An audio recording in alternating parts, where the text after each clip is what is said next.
আলাইকুম, সবাই কেমন আছেন? ফ্রেন্ডস ফার্মের পক্ষ থেকে আপনাদের সবাইকে স্বাগতম এবং অভিনন্দন। আপনাদের সামনে আর একটা ভিডিও নিয়ে আসলাম।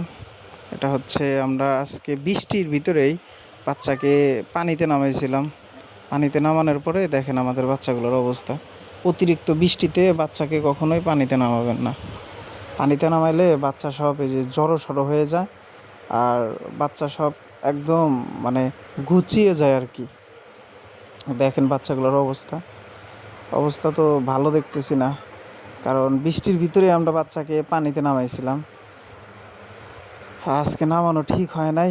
এই পানিতে নামানোর কারণে 2 ঘন্টা পরে দেখতেছি একটা বাচ্চা মারা গেছে। আর আজকে আবহাওয়াটাও বেশি ভালো না, কালকেও নামাইতে পারি না, এই জন্য বললাম যে আজকে একটু নামাই।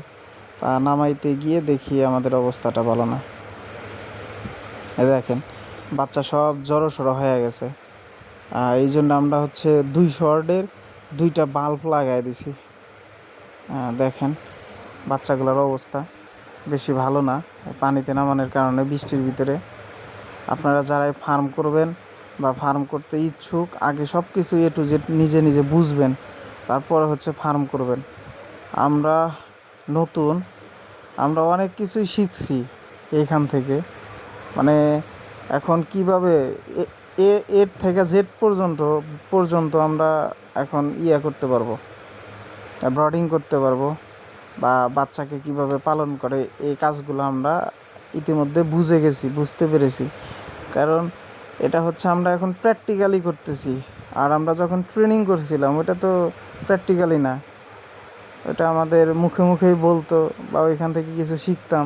ভ্যাকসিন দেওয়া লাগে কীভাবে, কখন দেওয়া লাগে, আর বাচ্চার পরিচর্যাটা এটা প্র্যাকটিক্যালি শেখা লাগে। প্র্যাকটিক্যালি না হলে আপনি বুঝতে পারবেন না যে কখন বাচ্চাকে কীভাবে পরিচর্যা করা লাগে, কখন পানিতে নামানো যাবে, কখন তোলা লাগবে, কখন ভ্যাকসিন দেওয়া লাগবে, A to Z আপনি প্র্যাকটিক্যালি করলেই বুঝতে পারবেন।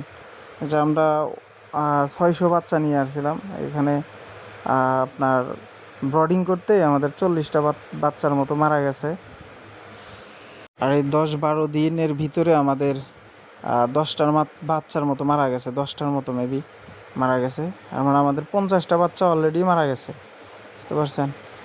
এই জন্য আপনারা যারাই ফার্ম করবেন আগে সব কিছু দেখে শুনে বুঝে, মানে নিজেরা কিভাবে এটা করতে পারবেন বা এটা পরিচর্যা করতে পারবেন কি না সব কিছু বুঝে আপনারা ফার্ম করবেন।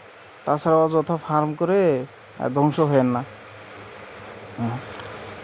যে আমাদের বাচ্চাগুলা দেখেন জড়ো-সড়ো ধরে গেছে একদম। এই জন্য আমরা ওই 200 ওয়াটের 2টা বাল্ব লাগাই দিছি, যাতে বাচ্চা একটু হয়, গরম হয় আর কি। ঠান্ডা লাগছে মেবি, কারণ বৃষ্টির ভিতরে নামাইছি, তার ভিতরে হচ্ছে আপনার নতুন পানি আসছে। বৃষ্টির ভিতরে বাচ্চাকে নামানো যাবে না, আজকে বুঝতে পারলাম। আর নেক্সট টাইম থেকে আমরা বৃষ্টির ভিতরে বাচ্চাকে নামাবো না কখনো। আর দেখেন আমরা প্রত্যেক দিন হচ্ছে শামুক মেরে নিয়ে আসি, সাথে কলমির শাকও নিয়ে আসি। রাত্রে হচ্ছে বাচ্চাকে খাবারের সাথে মিক্স করে শামুক আর কলমির শাকগুলো ছোটো ছোটো করে কেটে খাবারের সাথে মিক্স করে দিই। খাবারের সাথে আরও থাকে আপনার ভুসি থাকে, গুঁড়া থাকে, আবার ফিড থাকে, ভুট্টার গুঁড়ো থাকে, সাথে শামুক এবং হইতেছে আপনার ওই যে কলমি শাকটা মিক্স করে দিই। বাচ্চা এগুলো খুব খায়, প্রচুর খায়। দেখেন এই যে আমাদের গুঁড়া, এইগুলা বস্তার ভিতরে আপনার ধান আছে, গুঁড়া আছে, ভুট্টার গুঁড়া আছে।